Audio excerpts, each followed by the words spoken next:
he said, "You need me." And I said, "Kiss me."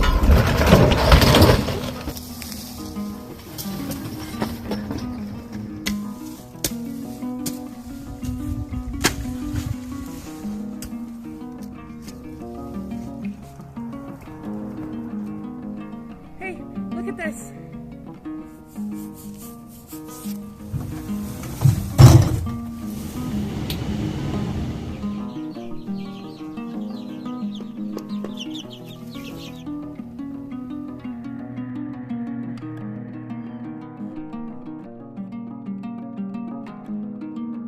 And then I thought, what if I do just the 2 big main farmers markets in that town? Just 2 a week. Thursdays and Saturdays. And then I've got my other 5 days of the week to juggle some cattle and play in the gardens.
I told you guys I wasn't going to cut down any trees around here like the real Paul Bunyan.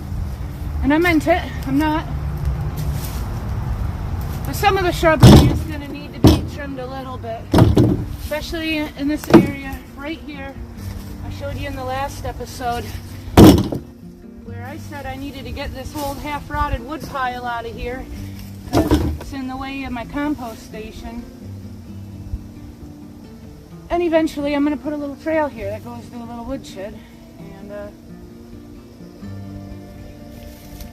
I've been collecting hardwood ashes out of my outdoor wood stove here. because the tomatoes like it. You sprinkle it around it you sprinkle it around the plants like fairy dust. But I need more. So it's got to dry out just a little bit, but I think it'll burn with the help of some accelerant.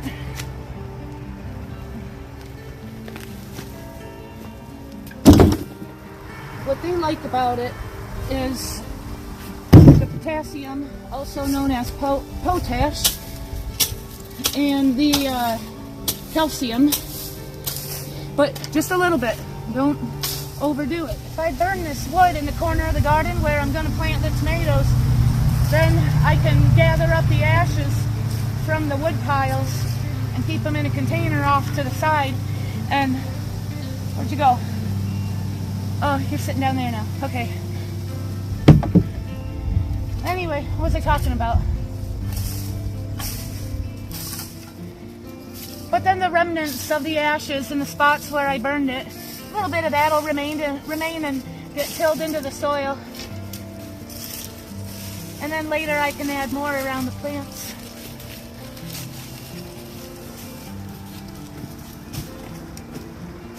And when it comes time to till it, of course I'll add a whole bunch of manure dirt into it. My compost shenanigans right here is by no means meant to be, but by no means do I think it'll be enough for the whole garden, but I mean I gotta do something with my garbage around here, so over time it'll accumulate and be able to make a difference. But I could, well maybe if I ask Joe nice enough, he'll give me some manure dirt for the front. And there's other dairy farms around here. It don't cost much. Show up with a trailer and have them fill it for you. Excuse me.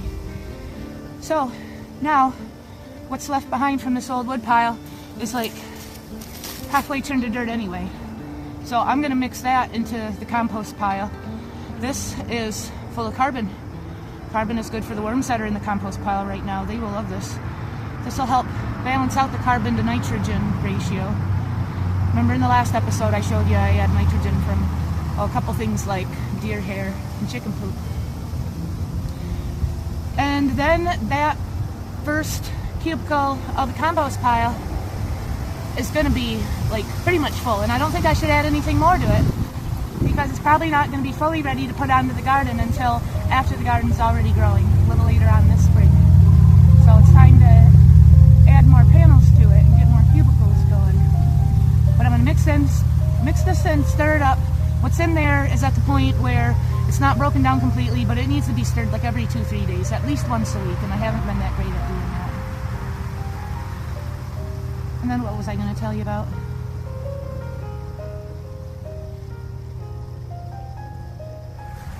I was going to tell you, I don't want to give too much away about my location, you guys. No offense, there's crazy people on the internet.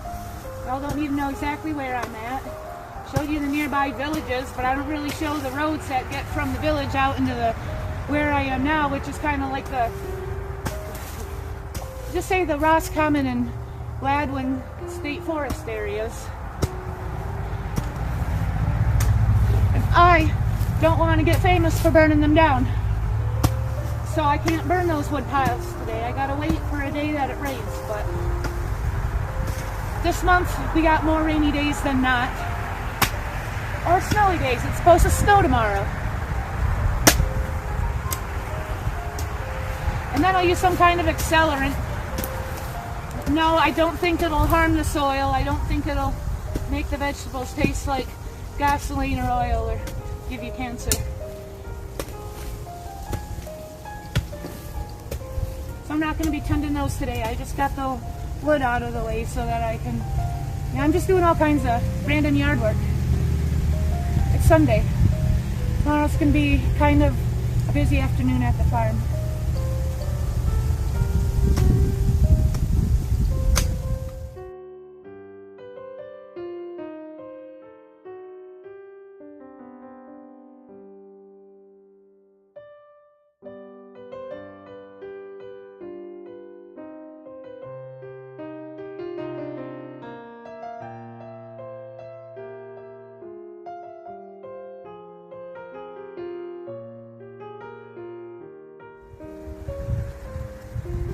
took a lot longer to shovel out and turn over out of there from where it was before behind this gate than what you're seeing in this episode. Well, that's finally done. So now I'm just kind of shoveling the remains of the wood pile into it. I'm going to turn it over again and then fold it back into its spot there and call it good.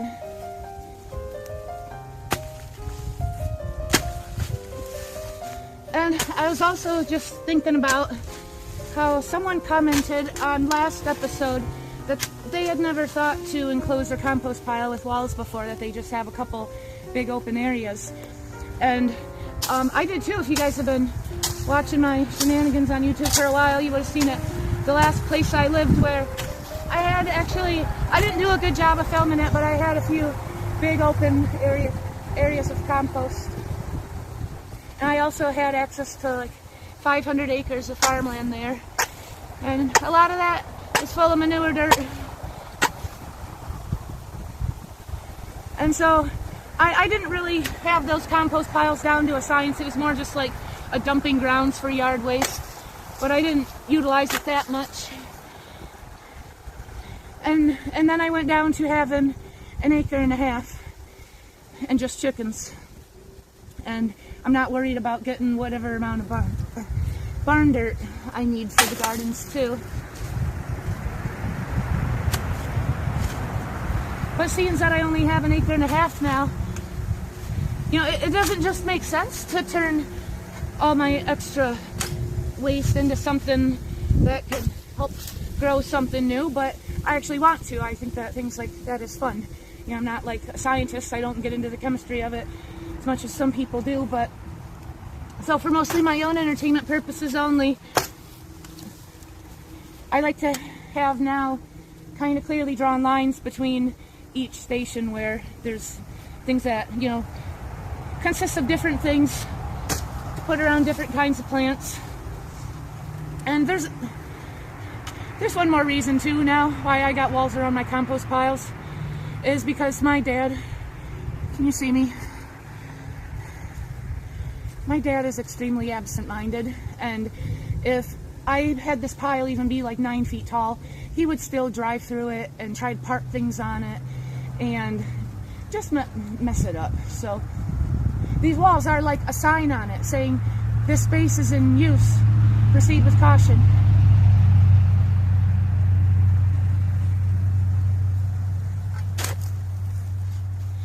I'm going to show you a few other things and then we'll see where we're at in this episode, because I kind of had some specific things I want to show you, but that involves going to the dairy farm tomorrow. And if I keep talking like this to explain everything that I'm doing to you guys, I'm going to have to save my dairy farm shenanigans for an episode after this one. It's all going to make sense in the end. I said I wasn't going to be babbling no more, but then I thought of some things I wanted to tell you about, because if anybody's new here, they're going to be like, this is boring. She's just shoveling this stuff around. Why? Why? It needs a reason. Everything I do has a reason. In the end, it's all going to make sense. I'm going to use every little thing that you see I move around here in one way or another for the garden. Mostly just for the gardens. Eventually, that's what we're kind of focusing on right now.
should move all this wood into the garage. I wasn't sure if I was going to build something out of it this weekend or not, but I didn't get to it because this upcoming week is supposed to be really cold. It's going to snow tomorrow. All week it's going to be down into like the teens, high of 20 at night. And so it's too early to move the baby chickens into the garage where they need to grow up a little bit more before it's time for them to be outside. So I pulled these boards that I needed out of the board pile. I want to keep them dry.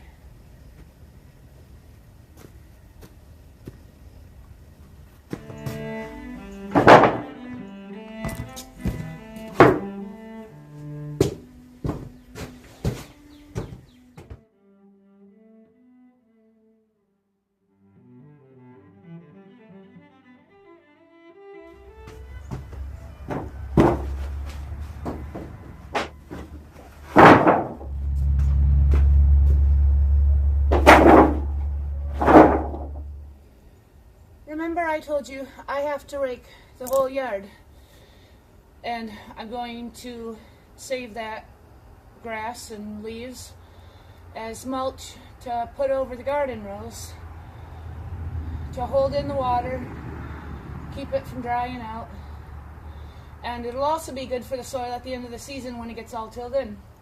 And here is 2% of it that I've raked so far. Oh, I got a pile over in the corner of the yard. I got to move over here, and I got to cover this for the snow. Remember, this used to be over on the side of the garage, and then my dad had an idea to make that old camper into a coop for meat birds, chickens, and he wants to put it up against the garage here. But that needs a lot of work, and I told you guys I'm going to get meat birds. I'm going to get at least 52 of them, one meat bird a week to eat here. But the more I looked at that old camper, the more I saw it has a lot of work to do on it. It's not just going to be an instant chicken coop. So we're going to put that there.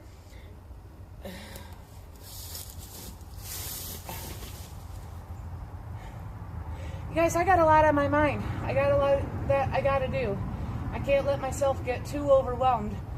The main thing I got to think about between now and May 1st is getting this place set up the best I can for a garden that will be enough to sustain not only me and my immediate family to eat for a year, but to have enough left over to sell at the farm markets.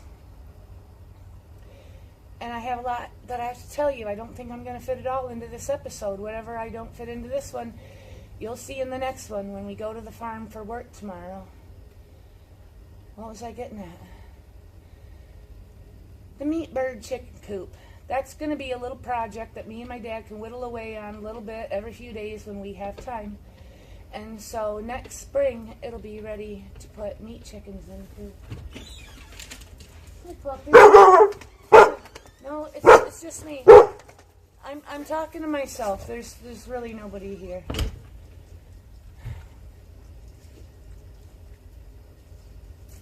Eventually, it's going to be a full-fledged homestead. I'm going to have meat birds and all my egg layers and pigs. Maybe I'll get a goat. Maybe I'll milk a goat. But right now, I need to turn this whole yard into a garden. And I'm going to need some of Farmer Joe's shit, too. I don't want to have to need it, but I'm going to need it. So I'm going to work with him a little bit on some things to use some of his resources that I can incorporate into my farmer's market shenanigans.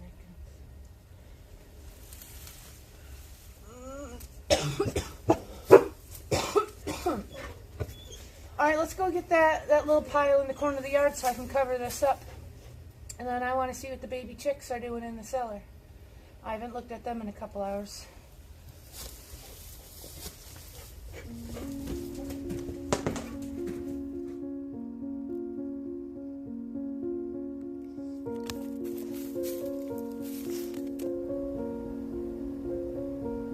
Hey, look at this.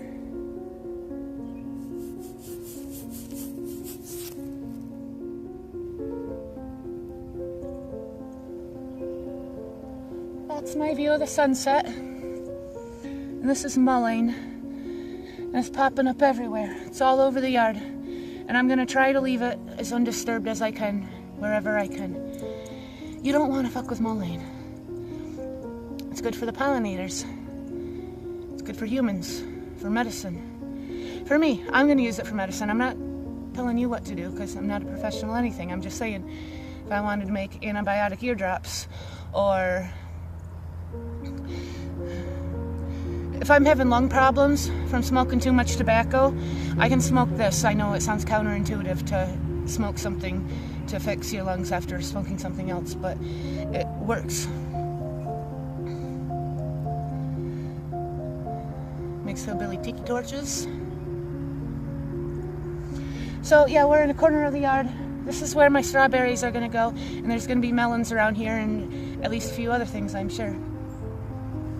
So I don't know if you can tell where it's kind of grassy around there and not so much right here where I raked. That's the property line. All the real thick trees and the little meadowy areas you see around me, those are, excuse me, that's not mine.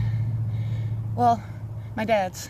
Technically, yes, this is my dad's homestead that I took over and turned into my fort, and I'm going to turn it into my own homestead. This is actually my inheritance. I think I told you guys all that before, but I'm moving into it a little bit early.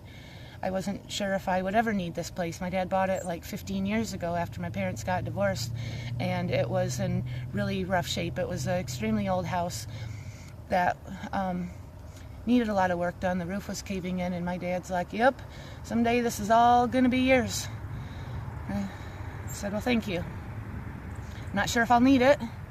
Not sure what I would do with it, but yeah, so here we are now. And the guy that owns all the big trees and these meadows around me, it goes quite a ways back to eventually it gets to a lake where it's his summer house, his cottage, and so he's not really around, but he's going to be soon. But I never really see him. He's an older gentleman. He's very quiet, and he doesn't mind if I like hang out in there and forage. I just can't really modify things, and that's fine. I don't want to disturb it. I got enough space right here to do pretty much everything I want to do, I think. And that old doghouse, that was from when I was a kid growing up. That was our old doghouse, and my dad brought it here for some reason, and now he doesn't do anything with it. So I should probably just leave it there, because that's actually an exit for one of Bigfoot's tunnels. He doesn't really hang out in that because he's too big. It's just a covering to keep the snow off of the tunnel door, and then he can just kind of just barely slip out of that doghouse. If you've been watching my channel for a little while, you might remember around the time last fall when I realized, shit, it looks like the farm really is going to take a shit, and I don't want to live here anymore, and I gotta figure out what to do with my life. And I needed a little bit of comedic relief, not only in my own mind, but for you people, because I didn't really feel like sitting down and telling the whole story about how just the farm isn't where I wanted to live anymore. So the Bigfoot character came in, and one day I was wandering around in the beef herd out back, and the neighbor kids had built this fort, and I thought it looked like a Bigfoot hut. And so that's actually, yeah, that's what it was. And it had a tunnel door in it. And one day I just kind of started following the tunnels, and it went all over the place. And this is one of the places that he made an exit. And I haven't really had time to hang out with Bigfoot much lately, so that's why you haven't seen or heard of him. But yeah, he's still around, and I'm gonna transplant my strawberries from the farm to right here. And I have so much more raking I got to do around here before all the grass starts growing back. I don't like these episodes where I sit down and babble, but I feel like there's so many things I want you guys to know. And if it's just pretty scenery of me doing yard work and stuff, yeah, that's nice and relaxing. But why? Why? What does it mean? So I think I do have to talk at you guys sometimes, but it's not going to be every episode. Sometimes it's easier for me just to talk to the animals in the trees.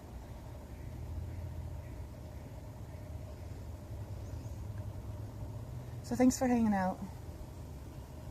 There's a lot more I gotta show you in the next episode.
the other day, Farmer Joe calls me up, and he said that he is not meant to be a commercial devil's lettuce farmer. YouTube doesn't like when I just call it what it is. It's legal here, but maybe where you are, it's not, and so we're just going to call it the devil's lettuce. He said he's not supposed to be any kind of commercial farmer. He says he wants to go back to rebuilding his own dairy farm, and that he needs a milkmaid for at least a few of those mornings, if that's what he does. And I said, it's too late, dude. I already moved out. I made plans for my new life. I'm going to be a farmer's market gardener. I'm going back to living on the farm around all them friends his dad keeps collecting. One day he's retired, one day he's not. They stay out of the barnyard, but still.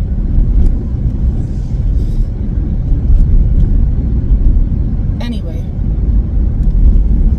he's like, yeah, I know, there's nothing I can do about Dad and his friends, but I'm going to do what I got to do to not sell the cows. Not very many of them will get bought up by another dairy farm around here to keep getting milked.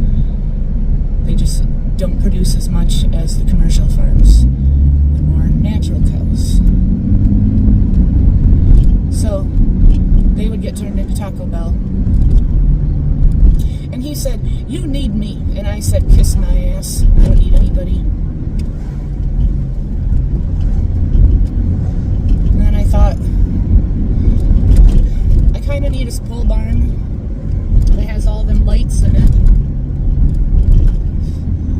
It's my tomato plants are getting their second set of true leaves. And I don't know if I have room in the way the cellar's set up right now to transplant them all into bigger cups. And there's even more things I need to start.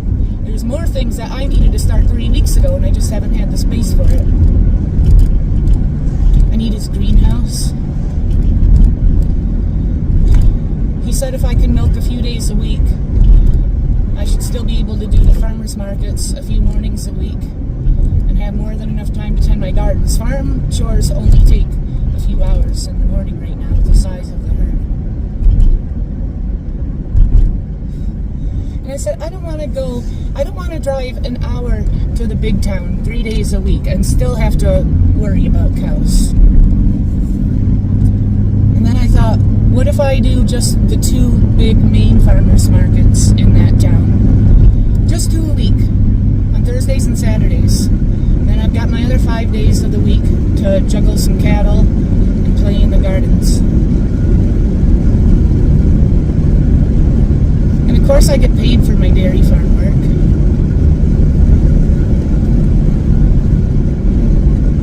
So 2 incomes instead of 1. You know, if I don't do good at the farm markets 1 week for some reason, I still got a little steady stream coming in from the dairy farm.